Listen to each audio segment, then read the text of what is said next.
सुनावे तो लपल नम झुलावे दाई अमरवतीन बाबा महंगो हगा। लोरी गा के सुनावे तो लपल नम झुलावे दाई अमरवतीन बाबा महंगो हगा। माता अमरवतीन बाबा महंगो हगा दाई अमरवतीन बाबा महंगो हगा। दाई अमरवतीन बाबा महंगो हगा दाई अमरवतीन बाबा महंगो हगा।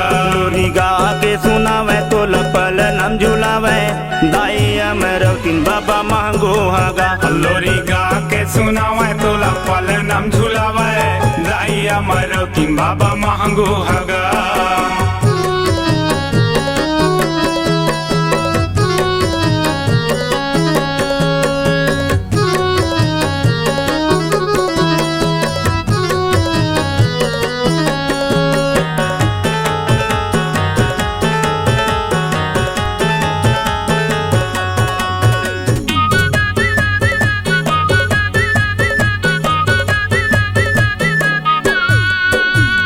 सन 1756 18 दिसंबर जन्म लिए तया बाबा महंगो के घर।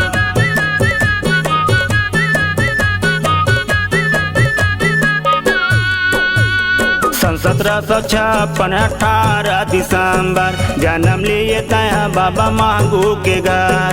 जन्म लिए तहा बाबा महंगो के घर। जन्म लिए तहा बाबा महंगो के घर। माता अमरवतीन बाबा महंगो हगा दाई अमरवतीन बाबा महंगो हगा। दाई अमरवतीन बाबा महंगो हगा माता अमरवतीन बाबा महंगो हगा। पंक्ति मंगल गावे मादर झांझ बजावे बाबा महंगो के घर अंगना मगा। पंथी मंगल गावे मांदर झांझ बजावे बाबा महंगो के घर अंगना मगा।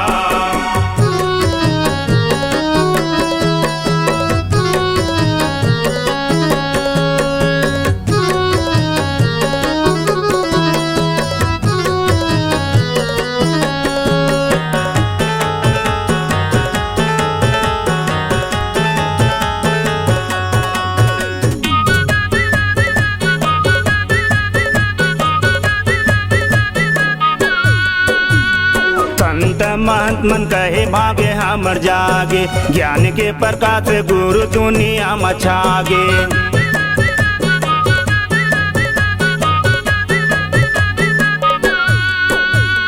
संत महंत मन कहे भागे हमर जागे ज्ञान के प्रकाश गुरु दुनिया मछागे। ज्ञान के प्रकाश गुरु दुनिया मछागे। ज्ञान के प्रकाश गुरु दुनिया मछागे। माता अमरवतीन बाबा महंगो हगा दाई अमरवतीन बाबा महंगो हगा।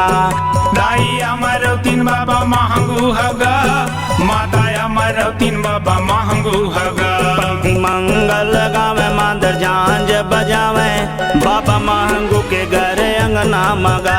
पंथी मंगल गावे मांदर झांझ बजावे बाबा महंगो के घर अंगना मगा। माता अमरवतीन बाबा महंगो हगा दाई अमरवतीन बाबा महंगो हगा। दाई अमरवतीन बाबा महंगो हगा दाई अमरवतीन बाबा महंगो हगा।